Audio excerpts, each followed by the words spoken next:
오늘의 주요 뉴스입니다. 코로나19 위중증 환자와 신규 사망자 수가 모두 역대 최다를 기록하며 악화한 지표를 보였습니다. 정부는 그러나 방역 강화 조치로 확진자 증가세가 둔화하고 있다며 다음 주쯤엔 위중증 환자 수도 줄어들 것이라는 전망을 내놨습니다. 오미크론이 급속하게 퍼지는 영국에서 코로나19 신규 확진자가 처음으로 10만 명을 넘었습니다. 프랑스 정부도 하루 확진자가 곧 10만 명이 될 것이라며 내년 1월 초 오미크론 변이가 프랑스에서 우세종이 될 것이라고 전망했습니다. 캘리포니아에서 오미크론 변이 확진자가 처음 나온 이후 22일 만에 미국 50개 주 모두에서 오미크론 감염자가 확인됐습니다. 파우치 전염병 연구소 소장은 백신 접종자나 추가 접종자도 30인 이상의 모임에 가는 것은 위험하다고 경고했습니다. 미 식품의약국 FDA가 화이자의 먹는 코로나19 치료제의 긴급 사용을 승인했습니다. 먹는 치료제는 코로나19 바이러스의 복제를 차단하는 방식으로 작용해 어떤 변이에도 치료가 가능한 것으로 알려졌습니다.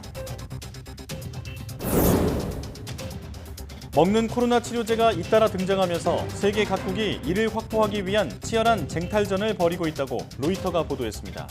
긴급 사용 승인을 한 미국은 물론 아직 사용 승인이 나지 않은 주요국들도 앞다퉈 구매 계약부터 하고 있다고 전했습니다.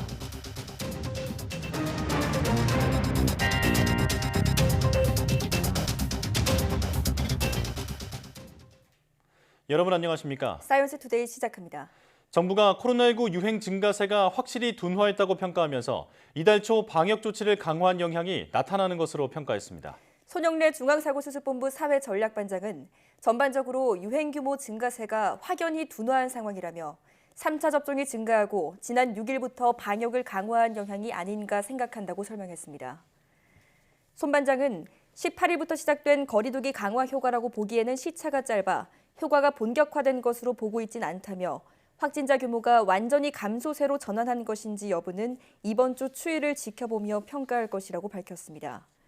정부는 또 60세 이상 고령층 확진자 비중이 지난달 최고 38.7%까지 올랐다가 일주일 전 29.5%로 떨어져 규모가 준 것을 긍정적으로 평가했는데 앞으로 위중증 환자 발생이 줄어들 수 있는 중요한 지표라고 설명했습니다.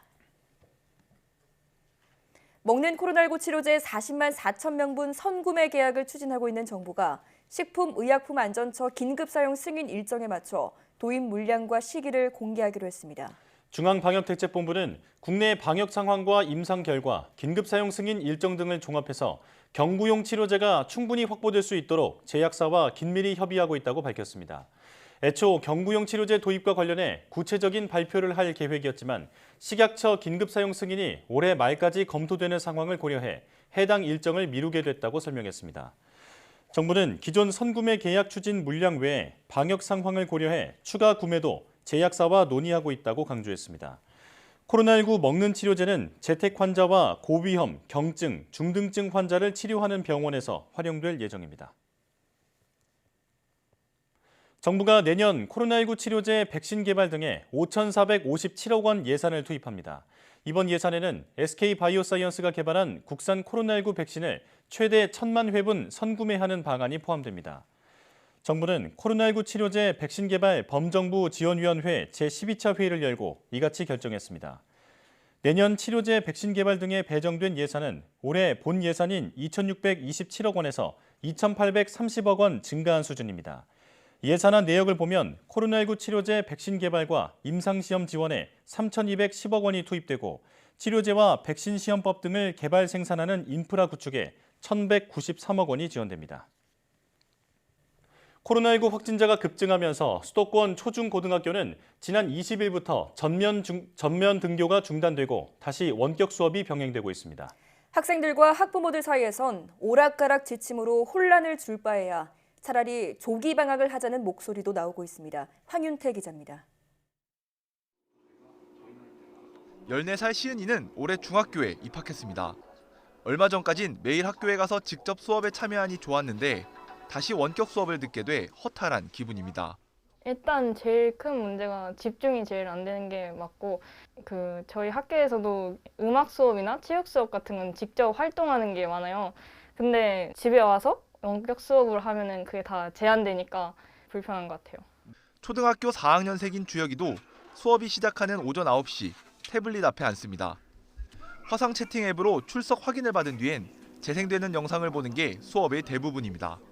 계속 튕기고 목소리 중간에 안 들리고 뭐 그 글쓰기 쓰는 게 있는데 그쪽 들어가려는데 계속 안 들어가져요. 학부모들은 속이 탑니다.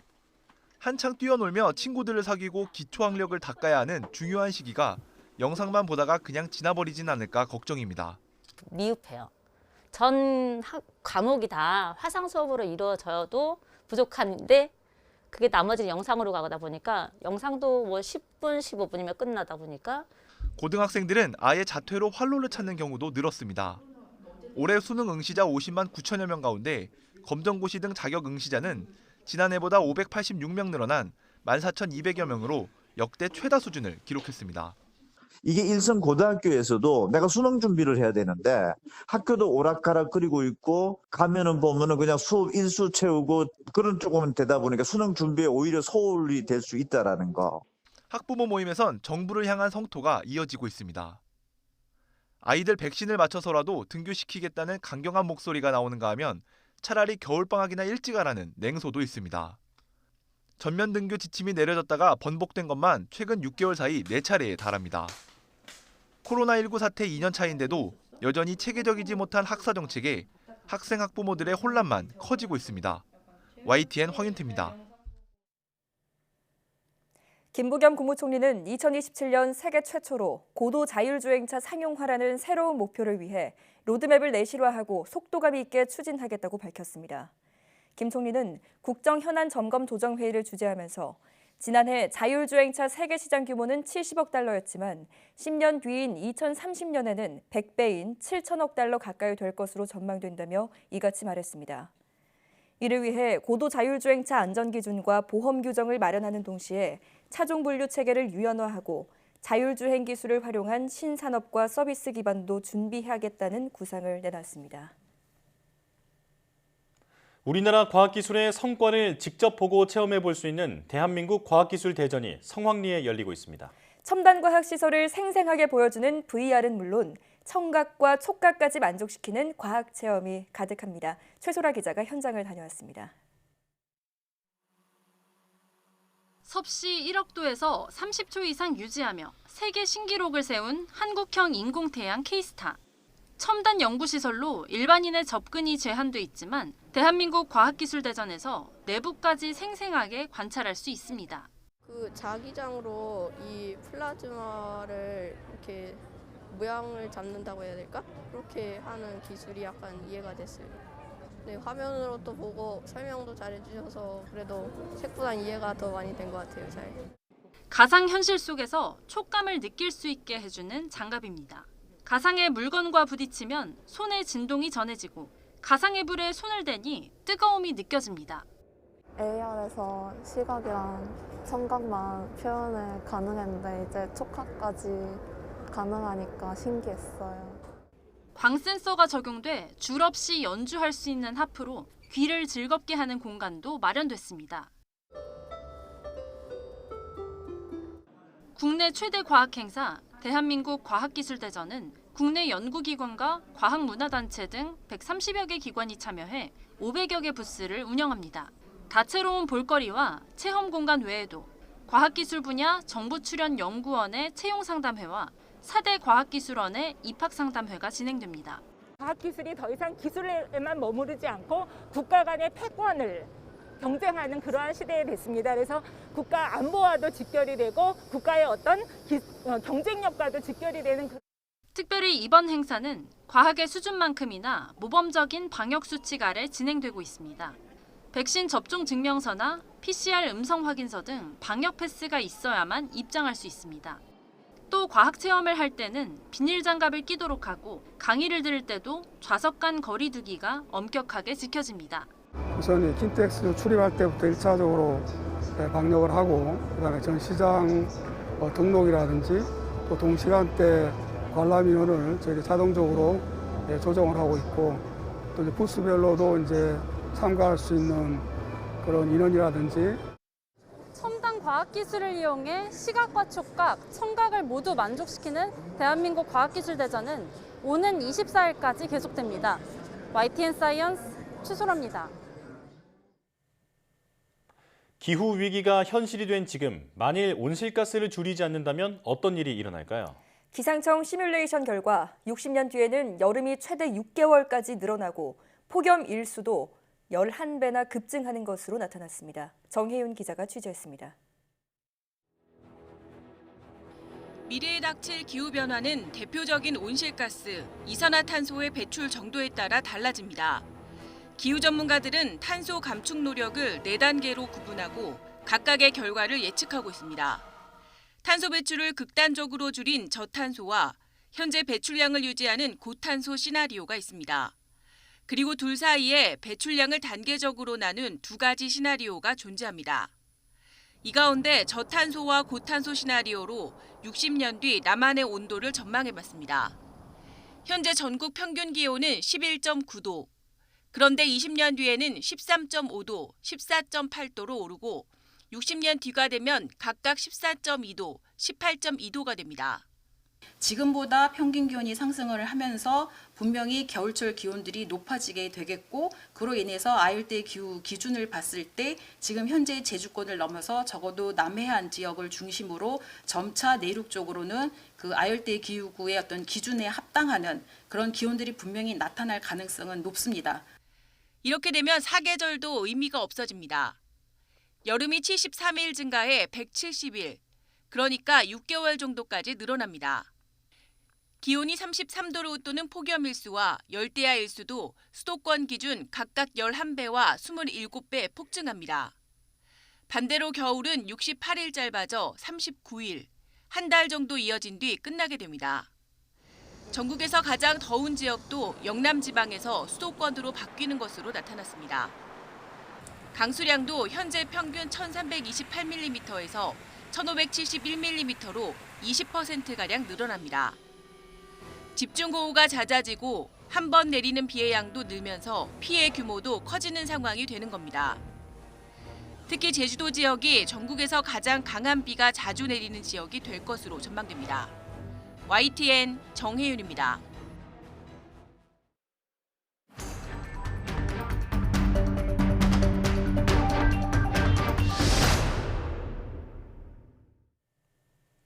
신규 확진자 증가세가 잠시 주춤하는 사이 위중증 환자와 사망자가 모두 역대 최다를 기록했습니다.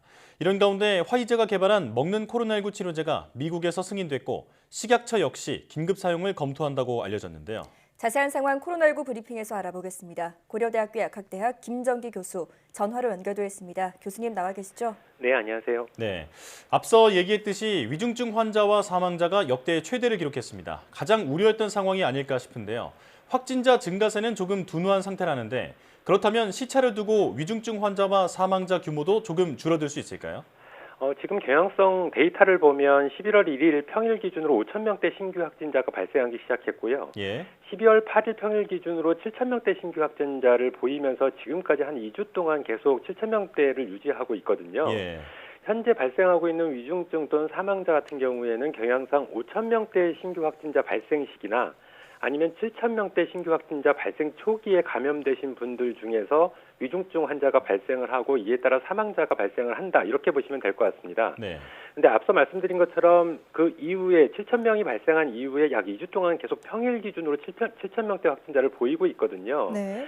물론 지금 그 유행세는 다소 주춤하는 경향성을 보입니다만 앞으로 한동안 유행세가 지속될 가능성이 있고 어제 질병관리청에서 발표한 예측에 따르면 12월 말에는 8,000명대 신규 확진자가 나올 수도 있다라고 예측을 하고 있거든요. 네.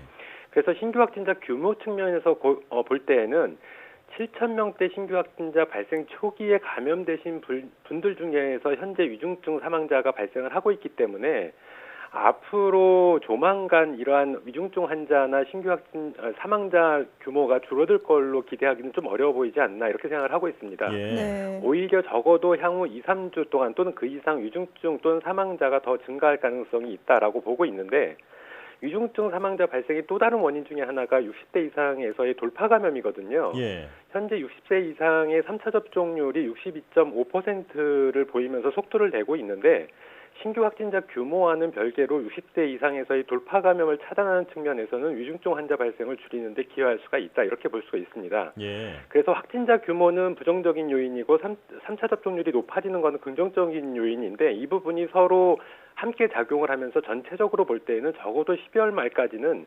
위중증이나 사망자 발생이 계속 큰 규모로 발생하지 않을까 이렇게 생각을 하고 있습니다. 예.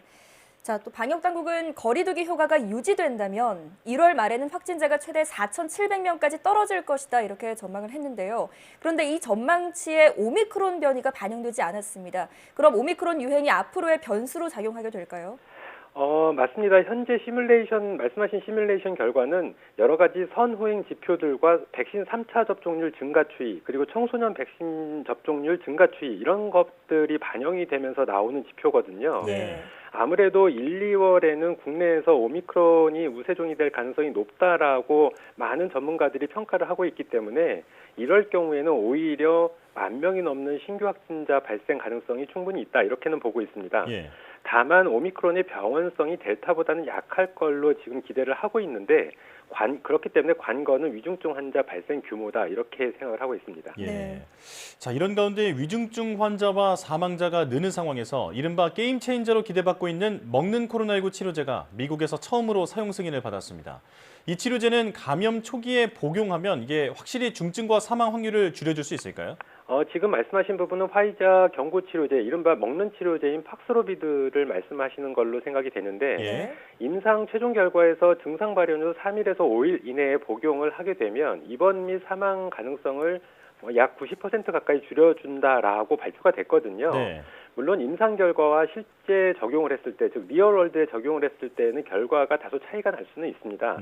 다만 위중증 예방을 위해서는 상당한 도움이 되지 않을까 그럼에도 불구하고 이렇게 기대를 하고 있고요. 예. 다만 지금 당장은 아니지만 향후에 이렇게 이 팍스로비드와 같은 경구용 치료제들이 널리 사용을 했을 경우에는 이에 대한 내성 바이러스 출현 가능성도 배제할 수는 없거든요. 따라서 이러한 부분들에 대해서도 향후에 먼 미래를 대비해서 준비를 해야 된다 이렇게는 보고 있습니다. 네. 예. 자, 식약처도 화이자의 먹는 치료제 긴급 사용을 검토하고 있다고 밝혔습니다. 먹는 치료제가 도입이 된다면 원하는 모든 확진자는 누구나 처방받아서 먹을 수 있게 되는 겁니까? 일단 당장은 그렇지 않다라고 보고 있습니다. 예. 지금 정부에서 그 경구용 치료제에 대해서 40만 4천 명분에 대한 선구매 추진을 진행 중인데 기확보한 선구매한 물량이 머크의 경우에는 20만 명분 정도 되고 화이자 같은 경우에 7만 명분이 선구매됐거든요. 예. 나머지 13만 4천 명 정도 그 명분에 대한 물량은 논의 중에 있다 이렇게 알려지고 있는데 일단 이 부분은 차치하고 선구매 확정된 화이자의 경구용 치료제 7만 명분도 도입 일정이 빠르면 1월 이렇게도 얘기 나오는데 제가 보기에는 한 2월경은 돼야지만 국내로 도입되지 않을까 이렇게 생각을 하고 있습니다. 예. 우선 명확히 구매된 물량 7만 명분에 대해서 물량이 더 확보될 때까지는 모든 확진자가 처방을 받아서 복용하기는 상당히 어렵다 이렇게 보고 있고요. 네. 그렇기 때문에 당분간은 고위험군 위주로 해서 처방이 나가지 않을까 이렇게 생각을 하고 있습니다. 그리고 국내 도입 예정 시점인 2월, 그러니까 앞으로 한두 달 정도는 지금처럼 백신의 기본 접종 또는 3차 접종률 확대가 중요하고 더불어서 방역수칙 유지가 필요하다 이렇게 보시면 될 것 같습니다. 예. 방역 당국의 물량 관리가 이루어질 것이다. 네, 이렇게 예상하고 계시는 거고요. 백신 추가 접종에 대한 중요성이 커지면서 이스라엘이 4차 접종을 시작했습니다. 독일 정부도 4차 접종 필요성을 언급하기도 했는데 우리는 아직 3차 접종도 갈 길이 먼 상황이거든요. 교수님께서는 4차 접종이 필요하다고 보십니까? 말씀하신 것처럼 지금 우리나라의 경우에는 3차 접종률이 더 보다 시급한 상황이다 이렇게는 보고 있는데 물론 먼 미래를 예측을 하면서 이제 향후에 계획을 한다는 측면에서는 일단은 여러 가지 문제 중에서 관건은 3차 접종 후의 항체 지속 기간이다 이렇게 보고 있습니다. 예. 특히 60세 이상의 연령층에서의 항체 지속 기간인데 아직은 3차 접종 후의 항체 지속 기간이 얼마나 유지되는지가 알려진 게 없습니다. 예. 그러니까 2차 접종 완료 때보다는 보다 길어질 걸로 예측은 하고 있습니다만 그럼에도 불구하고 특정 기저질환자의 경우에는 2차 접종 때처럼 굉장히 짧을 수가 있다 이렇게 볼 수가 있고요. 네.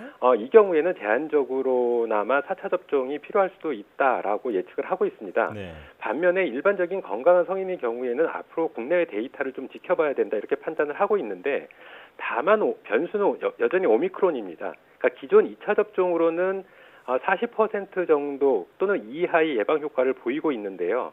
3차 접종을 받아야지만 오미크론에 대해서는 70%대의 수준에 다시 증가를 하고 있거든요. 예. 이 얘기는 90%까지 회복을 못한다. 즉 오미크론에 대해서는 4차 접종 후에도 항체 지속 기간이 짧을 수가 있다. 이렇게 볼 수가 있고 이 부분에 대한 분석은 반드시 필요해 보인다. 이렇게 보고 있습니다. 예. 만일 3차 접종이 델타 대비 오미크론에 대해서 항체 지속이 크게 짧다. 이렇게 결과가 나온다라고 하면 향후에는 4차 접종도 고려해 볼 필요도 있다라고 생각을 하는데 앞서 말씀드린 것처럼 아직은 데이터가 충분치 않다. 이렇게 볼 수가 있습니다.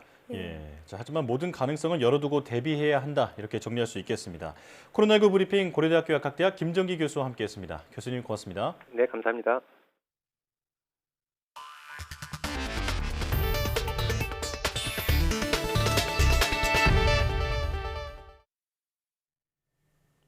미국에서도 코로나19 새 변이인 오미크론이 확산하면서 50개 주 모두에서 감염 사례가 확인됐습니다. 이런 가운데 미국 전염병 최고 권위자인 앤서니 파우치 소장은 백신 접종자라도 30인 이상의 모임에 가는 것은 위험하다 이렇게 경고했습니다. 김원배 기자가 보도합니다. 미국에서 마지막 오미크론 청정 지역이었던 사우스 다코타주에서도 오미크론 확진자가 나왔습니다. 이에 따라 50개 주 모두에서 오미크론 감염 사례가 확인됐습니다. 이는 캘리포니아주에서 첫 확진자가 나온 이후 22일 만입니다. 앤서니 파우치 미국 국립알레르기 전염병 연구소 소장은 백신을 맞았거나 추가 접종을 한 사람들이 크리스마스와 새해 휴가를 집에서 가족과 함께 보내는 것은 안전하다고 말했습니다. 파우치 소장은 또 코로나19 새 변이인 오미크론의 전파력 때문에 30명 이상이 모이는 곳에 가는 것은 위험하다고 경고했습니다. And there are many of these parties that have 30, 40, 50 people in which you do not know the vaccination status of individuals. Those are the kind of functions in the context of COVID, and particularly in the context of Omicron, that you do not want to go to. 뉴욕타임스는 자체 집계를 통해 일주일 단위 코로나19 하루 평균 신규 환자가 15만 명을 넘었다고 전했습니다. 현지 시각 21일 기준 코로나19 환자는 15만 4천여 명으로 2주 전과 비교해 27% 늘었습니다. 입원 환자는 2주 사이 13% 증가한 6만 9천여 명이었습니다. 오미크론 확산으로 코로나19 감염자가 급증하자 주 정부와 지역 보건당국은 방역 조치 강화에 잇따라 나섰습니다. 뉴욕주는 코로나 무료 검사소 12곳을 새로 열고 주민들에게 검사를 독려했습니다. 지난 20일 코로나 비상사태를 선포한 워싱턴 DC는 다음 달 15일부터 식당과 술집, 체육관 등 실내 시설에 입장하는 시민을 대상으로 백신 증명서 제출을 요구하겠다고 발표했습니다. 캘리포니아 대학 계열 지역 캠퍼스들은 내년 겨울학기 일부 기간을 온라인 수업으로 전환하고 학생과 교직원을 상대로 부스트샷, 즉 추가 접종 등을 요구하기로 했습니다. YTN 김원배입니다. 오미크론이 급속하게 퍼지고 있는 영국의 코로나19 신규 확진자가 처음으로 10만 명을 넘었습니다. 또 오미크론 변이에 감염돼 목숨을 잃은 사람도 4명이 늘어 모두 18명이 됐습니다. 엘리자베스 2세 여왕의 사위이자 앤 공주의 남편인 티모시 로런스 경도 코로나 확진 판정을 받았고 앤 공주도 격리에 들어가 성탄절에 여왕을 만나지 못하게 됐습니다. 현재 영국의 코로나19 입원 환자는 8,000명이 넘고 이 중 800여 명이 호흡기를 달고 있습니다. 프랑스 정부가 코로나19 하루 신규 확진자가 곧 10만 명이 될 수 있다는 전망을 내놨습니다. 올리비에 베랑 프랑스 보건부 장관은 방송 인터뷰에서 신규 확진자가 현재 7만 명에서 곧 10만 명이 될 수 있다고 말했습니다. 또 코로나19의 새 변이인 오미크론은 내년 1월 초 프랑스에서 우세종이 될 것이라고 덧붙였습니다. 스페인도 신규 확진자가 거의 5만 명에 육박하며 지난 1월 정점대의 최다 기록을 갈아치웠습니다. 신규 확진 중 오미크론 변이 비중은 47%고 마드리드 지역에선 80%에 달한다고 현지 언론은 전했습니다. 코로나19에 맞설 수 있는 중요한 수단인 먹는 치료제가 미국에서 처음으로 사용이 승인돼 다음 달부터 공급되기 시작합니다. 가정에서 간편하게 알약으로 먹는 이 약은 감염자의 중증 악화를 예방하는 효과가 상당하다는 평가입니다. 이광엽 기자가 취재했습니다. 미국 식품의약국 FDA가 화이자에 먹는 코로나19 치료제 팍슬로비드의 사용을 긴급 승인했습니다. 중증을 앓을 위험이 있는 12세 이상 감염자가 내년 초부터 집에서 이 알약을 간편히 복용할 수 있게 됐습니다. 기존의 코로나 치료제는 병원에서만 처치가 가능한 링거용 또는 주사제였습니다. 화이자의 임상시험 결과 감염 뒤 5일 이내에 팍슬로비드를 먹으면 중증이나 사망 확률을 90%가량 대폭 낮추고 부작용도 적은 것으로 나타났습니다. 따라서 병상 확보의 부담도 크게 줄이게 돼 코로나를 관리 가능한 전염병을 만들 수 있는 중요한 이정표로 기대됩니다. 이 치료제는 바이러스 복제에 필요한 효소를 표적으로 삼기 때문에 오미크론을 비롯한 여러 변이에도 효과가 있다는 관측입니다. It almost certainly will be a physician writing a prescription for someone who within the first 3 days of notable symptoms of COVID and is in a high-risk group to get it. 조 바이든 미국 대통령은 팍슬로비드를 내년 1월 25만 회분 포함해 모두 1,000만 회분 공격적으로 확보했다고 밝혔습니다. 하지만 복잡한 공정으로 치료제 생산에 9개월가량 시간이 많이 걸려 폭발적으로 급증하는 감염자에게 당장 충분히 공급하기는 역부족입니다. And now that the pill is authorized, we'll have discussions to explore how we can help them improve their manufacturing capacity even further by providing any resources needed. 제약사 머크의 먹는 치료제 몰루피라비르도 곧 사용 승인이 날 것으로 전망되지만 약효는 상대적으로 떨어지는 것으로 전해졌습니다. YTN 이광규입니다. 코로나19 변이인 오미크론이 빠르게 확산하면서 전 세계 주요국들이 코로나19 먹는 치료제를 확보하기 위해 치열한 쟁탈전을 펼치고 있다고 로이터 통신이 보도했습니다. 현재 대표적인 경구용 코로나19 치료제는 제약사 화이자가 개발한 팍스로비드와 MSD가 개발한 몰루피라비르입니다. 미국은 화이자와 팍스로비드 1,000만 회분을 구매하기로 계약했고 MSD와도 몰루피라비르를 310만 회분 공급받기로 했습니다. 다른 나라들도 아직 치료제 사용 승인이 나지 않았지만 서둘러 공급 계약을 체결하고 있습니다. 이탈리아는 두 치료제 모두 5만 회분씩 들여오기로 했고 벨기에도 몰루피라비르 만정 구매 계약을 맺었습니다. 우리나라도 MSD와 24만 2천 회분, 화이자와 7만 회분을 들여오기로 계약했습니다.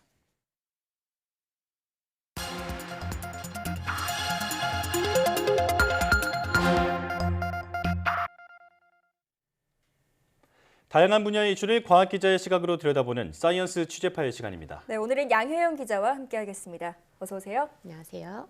네, 오늘 어떤 소식 준비해 오셨나요? 네, 며칠 뒤면 크리스마스인데 다들 선물 준비는 하셨나요? 저는 그냥 가족 모임에서 제가 식사를 좀 대접하는 걸로 그렇게 생각하고 있습니다. 네, 그런데 미 항공우주국 나사도 올해는 과학계에 크리스마스 선물을 준비했다고 하는데요. 바로 인류 역사상 최고 성능을 갖췄다고 평가받는 제임스 웹 우주망원경이 12월 25일 발사될 예정이기 때문입니다. 오늘은 허블에 이어서 차세대 우주망원경으로 활동할 제임스 웹 우주망원경에 대해서 자세히 알아보겠습니다. 저와는 규모가 다른 선물이네요. 자, 그런데 제임스 웹 우주망원경의 발사 날짜가 원래는 크리스마스가 아니었다면서요? 네, 지금 이 제임스 웹 우주망원경의 발사 날짜는요. 이 남미 프랑스형 기아나 우주센터에서 아리안 5호 로켓에 실려서 현지 시각으로도 25일 오전 9시 20분에서 9시 52분 사이에 발사될 예정입니다. 한국 시간으로도 25일 밤 9시 20분에서 9시 52분 사이니까 크리스마스 당일날 발사인데요. 나사가 처음 공지했던 발사 시점은 25일이 아니라 24일, 그러니까 전날인 크리스마스 이브였습니다. 하지만 발사장 주변 고공에서 강한 바람이 불 것이라는 기상 예보가 나와서 발사 시점을 하루 늦췄다고 하는데요.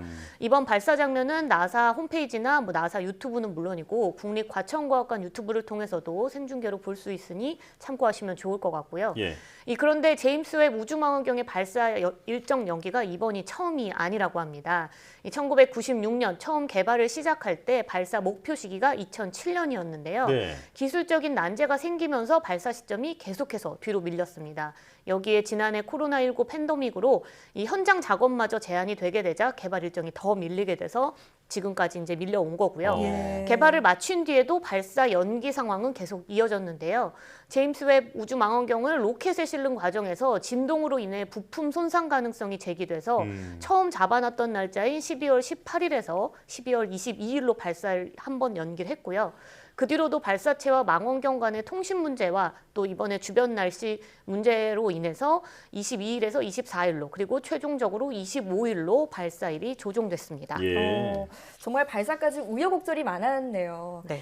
자, 앞서 우리가 제임스 웹 우주 망원경이 그 인류 역사상 최고 성능을 갖췄다 이렇게 설명을 드렸는데 과연 어떤 성능을 가지고 있는 건가요? 네, 이 과학자들은 제임스 웹 우주망원경이 이제 우주로 날아가서 발사에 성공을 하면 우주의 기원을 찾을 수 있을 것이다 이렇게 기대를 하고 있습니다. 그 이유가 이 제임스 웹 우주망원경이 그러니까 적외선을 관측하는데 아주 특화됐기 때문인데요. 이렇게 되면 이 과시광선으로 기존에 볼 수 없었던 우주 먼지 뒤에 있는 숨어있는 별, 그리고 또 아주 멀리 떨어져 있는 별을 관측할 수 있게 됩니다. 또 이 제임스 웹 우주망원경은 분광계가 결합된 아주 특수 카메라가 장착되어 있다고 합니다. 이 카메라는 소위 목성의 달에 촛불을 세워놓고 이걸 감지할 수 있는 정도로 아주 세밀한 능력을 갖췄던데요. 최대 1000광년 멀리 떨어져 있는 이 행성에서 산소 분자까지 확인할 수 있는 수준이기 때문에 생명체 존재 가능성이 높은 외계 행성 탐색에 많은 도움을 줄 것으로 기대하고 있습니다. 전문가의 설명 직접 들어보겠습니다. So I think one of the most exciting things that Webb will do is study the atmospheres of planets around other stars. Now potentially Webb will be able to study the atmospheres of planets like the Earth around stars like the Sun. We might even be able to tell you whether there's water or even oxygen in the atmospheres of those planets. 제가 천광년을 계산해 보니까 9,500조 킬로미터더라고요. 네, 이 정도 거리에서도 관측이 가능하다고 하니까 정말 역대 최고 성능이라는 말이 어울릴만 한데, 자, 이 정도 성능이면 허블 망원경보다 훨씬 클 것 같거든요. 어떻습니까? 네, 맞습니다. 이 원래 우주망원경이라고 하면 주경, 그러니까 우주의 빛을 처음 모으는 아주 거대한 거울을 원래 다 설치하게 돼 있는데요. 이 거울이 크면 클수록 빛을 모으는 능력이 굉장히 커지고 좋아지기 때문에 다양한 관측과 새로운 발견이 가능해지는 겁니다. 이 기존에 지금 활동 중인 허블의 주경이 지름 2.4m인데 제임스 웹은 6.5m입니다. 그러니까 허블보다 2.7배나 크다 이렇게 보실 수 있고요. 모양도 굉장히 특이한데요. 이 허블은 하나의 큰 원형의 모양으로 생긴 거울인데 제임스 웹에 실려 있는 거울은 육각형 모양을 합쳐서 18개를 이어붙여서 지금 보시는 벌집 모양의 형태를 하고 있습니다. 이 육각형 거울은요, 반사율을 아주 높은 금으로 도금을 해놨는데요. 이 가볍지만 내구성이 뛰어나게 만들기 위해서 베릴륨을 섞어서 도금을 했고요. 그래서 굉장히 무거워 보일 수는 있지만 각 거울 조각 하나당 20kg밖에 되지 않는다고 합니다. 또 이 제임스 웹 망원경은요, 멀리 있는 행성을 관측했을 때 초점을 맞출 수 있도록 거울 뒤에 6개의 모터도 달았다고 하는데요. 나사 관계자의 설명 직접 들어보겠습니다. In addition, each of the mirrors that you see behind, the segments you see behind me, have motors on the back of them that want to allow us to align it, but also allow us to change the shape of their mirror a little bit so we can go in and make adjustments to that mirror if we have to. 자, 허블 망원경보다 한층 더 업그레이드 됐다라고 볼 수 있겠는데요. 그렇다면 제임스 웹 우주 망원경은 어디에서 임무를 수행하게 되나요? 네, 이 제임스 웹 우주 망원경은 지구에서 150만 킬로미터 떨어져 있는 라그랑주 L2라는 곳에서 활동을 하게 됩니다. 이 라그랑주 L2라는 지점은요, 태양이 지구를 끌어당기는 힘과 또 지구의 원심력이 같아지는 지점입니다. 그러니까 별도의 추진 장치 없이도 이 지점에만 도착을 하면 관성에 의해서 지구 궤도를 계속 돌 수 있는 곳이거든요. 그래서 이 허블 우주망원경은 기존에 이제 고도 한 500에서 600km 정도인 지구 저궤도에서 97분에 한 번씩 지구를 돌면서 천체를 관측했다면 이 제임스 웹 우주망원경 같은 경우에는 아주 먼 곳에서 지구와 같은 속도로 태양 주위를 돌면서 심우주를 관측하게 되는 겁니다. 이 허블 우주망원경이 고장이 났다, 또 뭐 수리를 해서 다시 작동 중이다 이런 소식 뭐 한 번쯤 들어보셨을 텐데 이 허블은 지구 저궤도에 있기 때문에 고장이 나면 인간이 가서 이제 수리를 할 수 있었지만 제임스웹 우주망원경은 사실 고장이 나면 수리가 그냥 불가능하다 이렇게 생각하시면 됩니다. 예. 그래서 발사 이후 목표 위치에 안착을 해서 장비가 정상 작동을 하는지 확인하는데 한 달 정도 시간이 걸린다고 하는데요. 이때까지 긴장의 끈을 놓기 어렵다고 합니다. 예.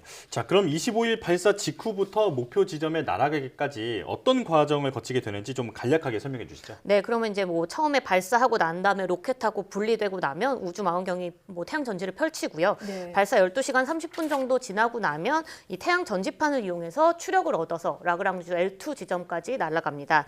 이때 그냥 날아가는 게 아니라 주경을 펼치면서 날아가는 건데요. 이 각 거울 조각의 이 세부 위치를 조정을 하면서 완벽한 모양을 갖추고요. 목표 위치에 도착을 하게 되면 제임스웹 우주망원경은 2031년까지 심우주 관측 임무를 수행합니다. 뭐 허블 우주망원경은 참고로 설계 당시에 이제 설계 수명이 15년이었는데 지금 한 2배 넘게 활동 중이거든요. 예. 아직도 이 뭐 활동 자체는 가능하기 때문에 나사에서는 한동안은 더 허블 우주망원경도 활용할 수 있을 것이다 이렇게 보고 있습니다. 네. 우리에게 또 다른 우주의 모습을 보여주게 될 제임스웹 우주망원경 목표 지점까지 잘 안착해서 임무를 수행했으면 좋겠네요. 취재파의 지금까지 양혜영 기자와 함께했습니다. 고맙습니다.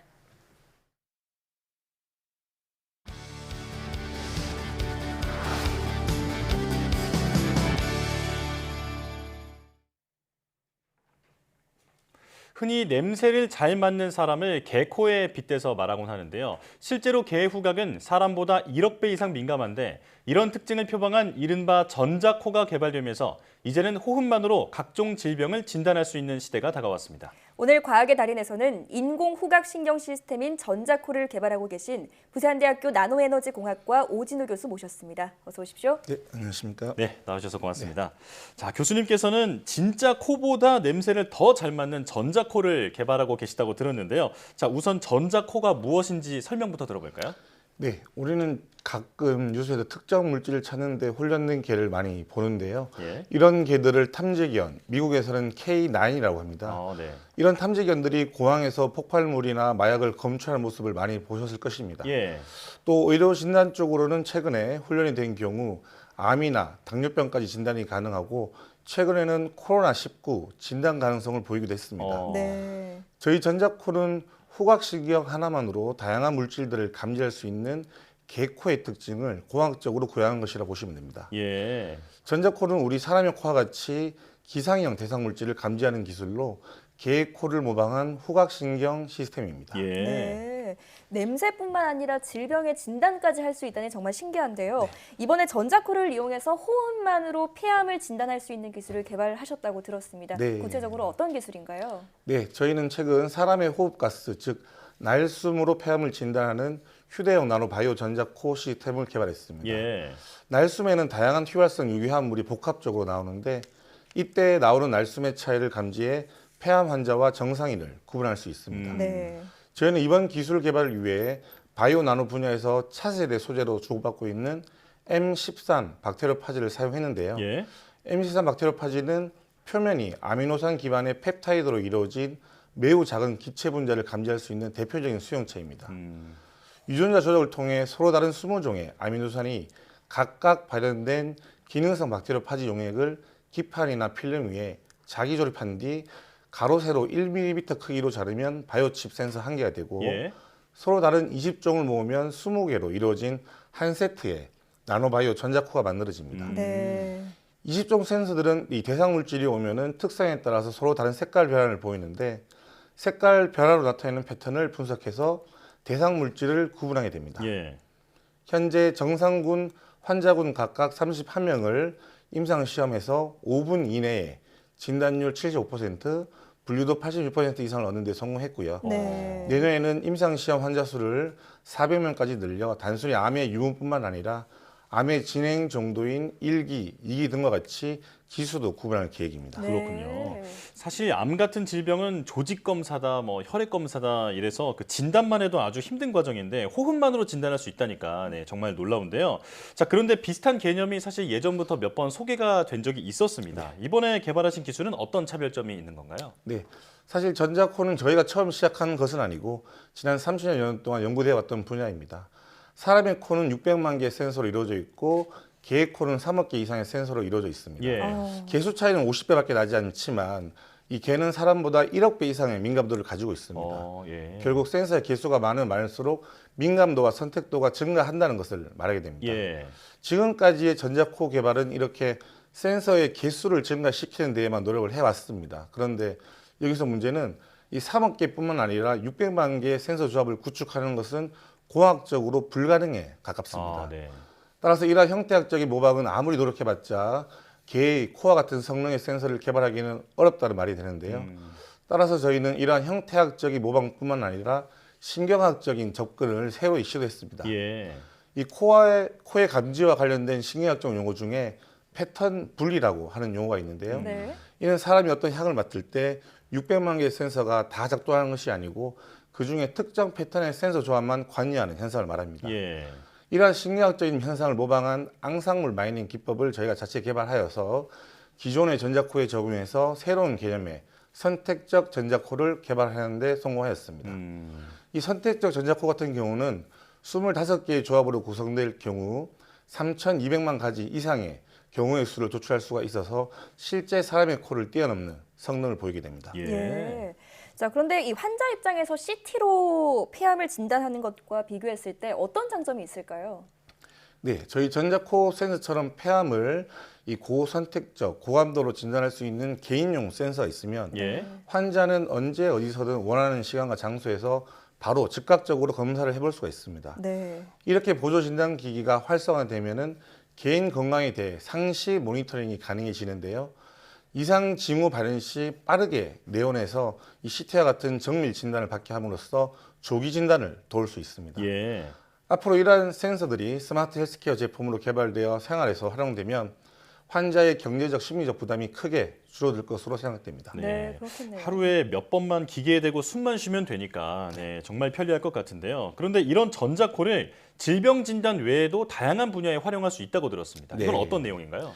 네, 저희는 질병 진단에 앞서 식품 신선도 측정, 공기 중의 유해 물질 감지, 그리고 원산지 구별 센서를 개발했습니다. 특히 각 지역의 토양 성분을 먹고 자란 농산물은 토양의 성분에 따라 특유한 화합물의 향을 가지게 되는데요. 대구는 사과, 고추는 청양, 충북은 대추 등과 같이 지역 특성물이 생겨나게 되는 것도 이러한 이유 때문입니다. 저희 센서는 그 향의 차이를 감지하여 농산물의 원산지를 구분하는 연구를 진행하고 제품을 개발했습니다. 이런 원리를 기반으로 과일 재배 시기의 최적화 판별이나 식품 신선도 모니터링 등 다양한 응용 제품도 출시 준비 중입니다. 얼마 전에 원산지를 국내산이라 속여서 참기름을 판매한 가짜 참기름 사태로 많은 분들이 피해를 입었다는 뉴스를 본 적이 있는데요. 저희가 만든 기술이 식품 유통업에 활용된다면 이런 사건을 줄일 수 있지 않을까 기대합니다. 그렇군요. 정말 다양한 분야에 활용이 가능할 것 같네요. 자, 또 앞서서 이제 훈련견이 코로나19를 진단한다라는 말씀도 하셨는데 이게 전자코로도 가능할까요? 네, 이 코로나19 같은 다른 질환과 마찬가지로 이 감염원에 의해 이 감염된 경우이므로 우리 K9이라고 하는 훈련견이 코로나를 진단할 수 있듯이 저희 전자코도 코로나를 진단할 수 있다고 생각하고 있습니다. 이 체내의 다양한 기관 내에서 이제 신진대사 변화가 코로나19가 들어오게 되면 발생하게 되는데 저희가 개발한 전자코 센서는 항원항체 반응을 원리로 질환을 감지하는 것이 아닌 체내의 신진대사의 변화로부터 오는 물질을 검출하여 질환을 감지하는 것이기 때문에 이것이 가능하고요. 따라서 이 정의된 유전 정보를 기반으로 하는 PCR 진단법보다 빠르고 정확하게 코로나19를 진단할 수 있습니다. 다만 진단기기 개발을 위해서는 이 코로나19 질환에 대한 실험 과정이 필요한데요. 이 정부와 의료기관의 도움이 병행된다면 현재 진행되고 있는 PCR 진단법보다 더 빠르게 코로나19 감염 여부를 진단할 수 있는 제품 개발이 가능할 것으로 생각하고 있습니다. 정말 활용 가능성이 무궁무진한데 자, 지금까지 쭉 전자코에 대한 설명을 들어봤습니다. 지금 이 기술이 정말로 우리 실생활에 적용이 된다면 삶이 많이 달라질 것 같거든요. 자, 언제쯤 상용화 될 수 있을까요? 현재 센서 시제품과 프로그램 개발은 어느 정도 마친 상태이고요. 자체적인 임사 연구를 통해서 이제 신뢰도 검증을 하고 있습니다. 향후 2, 3년에 걸쳐 인허가 및 신뢰성 검증을 공식적으로 받고 생산 자동화를 통해 2025년 제품 출시를 목표로 하고 있습니다. 이 상용화를 조금 더 앞당기기 위해서 2022년 내년부터는 임상 환자의 수를 2,000명까지 늘려 신뢰성 있는 데이터를 확보할 계획입니다. 또 앞서 말씀드린 이 식품 신선도 측정 기기나 공기질 모니터링 및 원산지 판별 제품의 경우에는 빠르면 2023년에 상용화하는 것을 목표로 삼고 있습니다. 예, 정말 기대가 되는데요. 또 전자코에서는 융합 연구가 중요하다고 들었는데요. 이번에 다른 분야의 교수님들과 협력해서 개발을 하셨다고 들었습니다. 그 개발 과정에서 어려움은 없으셨나요? 네, 사실 의료진단 보조기기는 첨단 기술의 집합체라고 예. 해도 과언이 아닙니다. 예. 바이오, 나노, 빅데이터, AI, 딥러닝 등 다양한 분야의 교수님과 전문가의 도움이 필요한데요. 그 중에서도 개발 과정에서 의료진단 보조기기의 검증을 위해 많은 환자의 시료 확보를 해야 하는 게 가장 어려웠던 것 같습니다.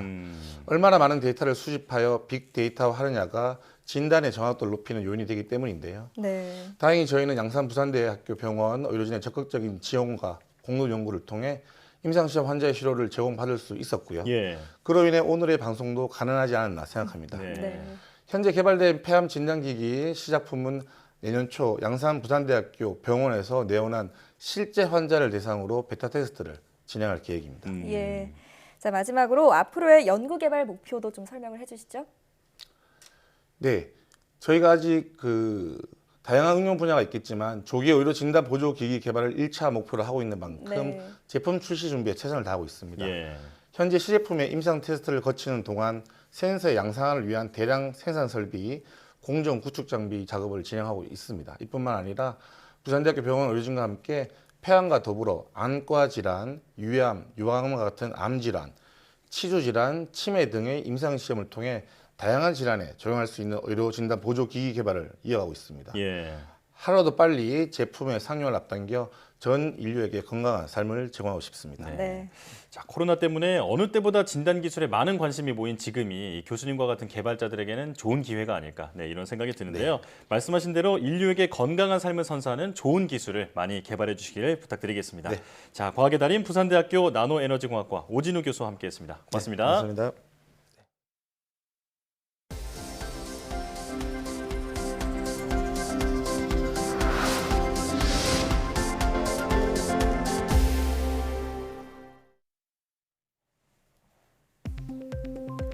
과체중과 비만이 성인뿐 아니라 아동과 청소년에게도 동맥경화를 일으킨다는 연구 결과가 나왔습니다. 미국 조지아 대학의 조지프 킨들러 영양학 교수 연구팀이 10살에서 23살의 아동과 청소년 605명을 대상으로 복부 지방과 동맥경화 검사를 진행한 결과 이 같은 사실을 확인했다고 헬스데이 뉴스가 보도했습니다. 연구 결과 과체중인 아이와 청소년에게서는 복부 지방과 함께 동맥경화가 발견됐습니다. 이는 복부지방 증가에 의한 동맥경화의 변화가 소아와 청소년에게도 나타난다는 사실을 보여주는 것이라고 연구팀은 설명했습니다. 서울 어린이대공원에 미세먼지를 줄이는 효과가 있는 나무 1000그루로 조성한 공간인 미세먼지 제로 피크닉 존이 생겼습니다. 서울시설공단에 따르면 1000제곱미터 규모의 이 공간에는 스트로브 잣나무, 느티나무, 산번나무 등 미세먼지를 줄이는 데 도움이 되는 나무들이 심겨 있습니다. 또 아이들이 환경보호의 중요성을 느낄 수 있게 페트병 뚜껑 3만여 개를 모아 만든 조형물, 희망지구도 볼 수 있습니다. 경기도가 오는 2030년까지 탄소중립 산업단지를 5곳 이상 조성하고 탄소중립 펀드를 운용하는 등 탈탄소 경제사회 전환을 위한 사업을 선도적으로 추진하기로 했습니다. 이를 위해 내년에 6만 제곱미터 규모의 신규 조성 산업단지 한 곳과 60만 제곱미터 규모의 기존 산업단지 한 곳을 선정해 탄소중립 산업단지 모델 개발을 위한 시범 사업을 시작할 계획이라고 밝혔습니다. 또 내년부터 2026년까지 5년간 총 1,200억 원 규모의 탄소중립 펀드를 조성해 이를 토대로 탄소 저감 사업을 적극적으로 발굴해 추진할 계획입니다. 기업 회생 절차를 밟고 있는 쌍용차가 전동화 전환 속도를 높이기 위해 중국 전기차 업체와 손을 잡았습니다. 쌍용차는 중국 전기차 업체 비아디와 전기차 배터리 개발 계약과 배터리 팩 자체 생산을 위한 기술 협력 MOU를 체결했다고 밝혔습니다. 이번 협력을 통해 개발되는 배터리는 쌍용차가 2023년 양산을 목표로 개발 중인 전기차 U100에 탑재될 예정입니다.